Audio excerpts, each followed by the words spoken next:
20 سنة. أنا مسلمة 20 سنة.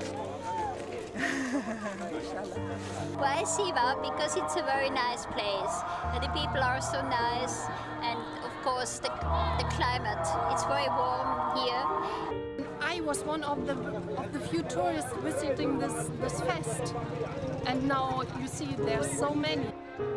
لم يكن التاريخ ليقف بقدمين راسختين في واحة سيوة لولا وجود مقومات الحياة بها.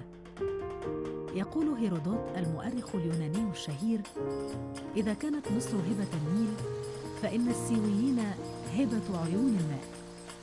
يتعجب الزائر عندما يكتشف أن الواحة تضم نحو 220 عيناً بالإضافة إلى نحو 1200 بئر.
Again, it's 4 and 5 years old, so just coming into its peak production for oil production and things like that. So we'll harvest this ranch. Typically start about the end of October, and these trees will produce around 200 gallons of olive oil per acre.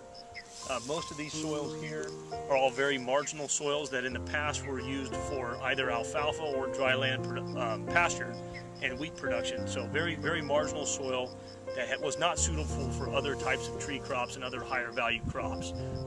These are 4-year-old Arbequina trees. Just a little bit of a detail of how we grow the olive tree. These trees are planted on a 13-foot wide row, 5 feet between the trees, for 670 trees per acre. The trees are grown on a bamboo stake to support the growth of the tree.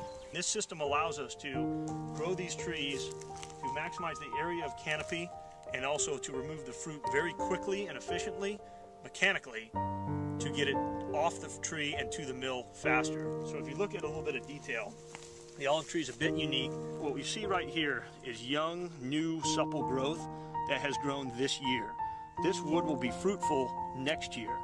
And then back a little bit on the growth here, you see wood that grew in 2010 that now has olives just starting to grow. So at the stage of development we're in now, we entered into bloom, essentially flowering, in end of May. This year it was the 24th of May in this block. So we track when the bloom comes at each block. So what we look at is as this fruit grows, some of the fruit will become dominant and other fruits on this inflorescence, what this is called, will actually drop off. And if we end up with 4 to 5 fruit per inflorescence, it's a very good crop. So the idea is not to have too heavy a crop and not too light of a crop, but a very consistent crop yearly, and also produce ample regrowth to produce your crop.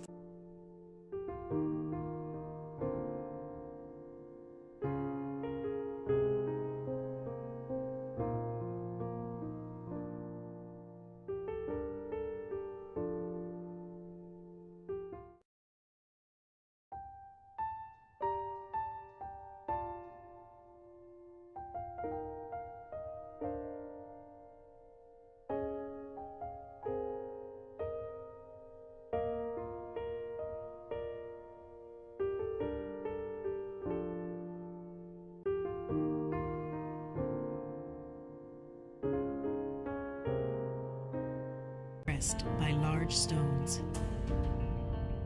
The first thing you notice upon entering is the overwhelming smell of crushed olives and oil. the noise of the wheels mechanized these days, and the oily sheen that covers everything, especially the floor. The first step is to wash the olives and rid them of any stray leaves and sticks. Genuino al 100%, ma tutto nasce proprio a zero di acidità, a 0,2 diciamo. Poi il discorso è un altro, che questo fa olio a freddo, non fa olio a caldo. L'olio a caldo perde, invece questo è ancora tradizionale, quello gli vecchi diciamo che mantiene tutte le proprietà organolettiche dell'olio.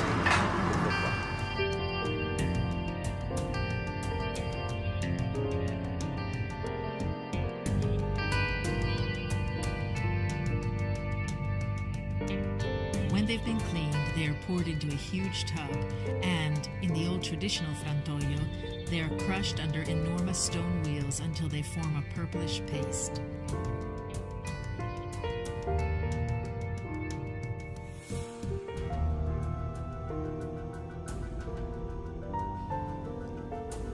The paste is layered and loaded into the press, which slowly crushes the oil and liquid from the olive paste.